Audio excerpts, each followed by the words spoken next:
விருதுநகரில் petrol, diesel மற்றும் case விலை உயர்வை கண்டித்து திமுக முன்னாள் அமைச்சர்கள் சார்பில் கண்டன ஆர்ப்பாட்டம் நடைபெற்றது. இந்தியாவில் பெட்ரோல், டீசல் மற்றும் கேஸ் சிலிண்டர் விலை தொடர்ந்து அதிகரித்து வருகிறது. பெட்ரோல், டீசல் விலை உயர்வுக்கு எதிர்க்கட்சிகளும் பல்வேறு அமைப்புகளும் தொடர்ந்து கண்டனங்களை பதிவு செய்வதோடு போராட்டங்களையும் நடத்தி வருகின்றனர். அந்த வகையில் பெட்ரோல், டீசல் விலையை தொடர்ந்து உயர்த்தி வரும் மத்திய அரசை கண்டித்து திமுக சார்பில் இன்று மாவட்டம் தோறும் கண்டன ஆர்ப்பாட்டம் நடைபெறும் என திமுக தலைவர் ஸ்டாலின் அறிவித்திருந்தார். இந்த நிலையில் விருதுநகரில் பழைய பேருந்து நிலையம் அருகே தெற்கு மற்றும் வடக்கு மாவட்டம் சார்பில் மத்திய மாநில அரசுகளை கண்டித்து கண்டன ஆர்ப்பாட்டம் நடைபெற்றது.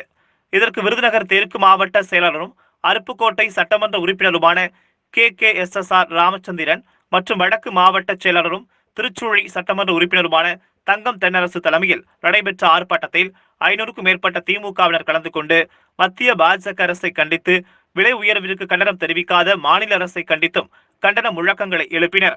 ஆர்ப்பாட்டத்தில் பேசிய KKSSR ராமச்சந்திரன், பெட்ரோல், டீசல் விலையை உயர்த்தி வரும் மத்திய அரசை கண்டிக்காமல் கையாளாகாத அரசாக அதிமுக அரசு இருப்பதாக தெரிவித்தார்.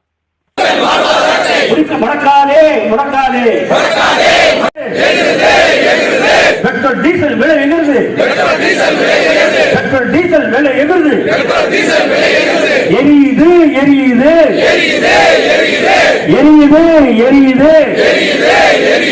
வாக்களித்த மக்களின் வயிறெல்லாம் எரியுது.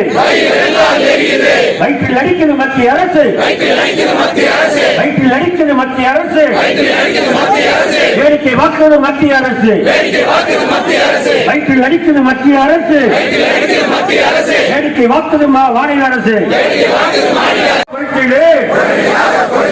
குறைக்காவிட்டால் மோடி அரசு, குறைக்காவிட்டால் மோடி அரசு தொடரும் எங்கள் போராட்ட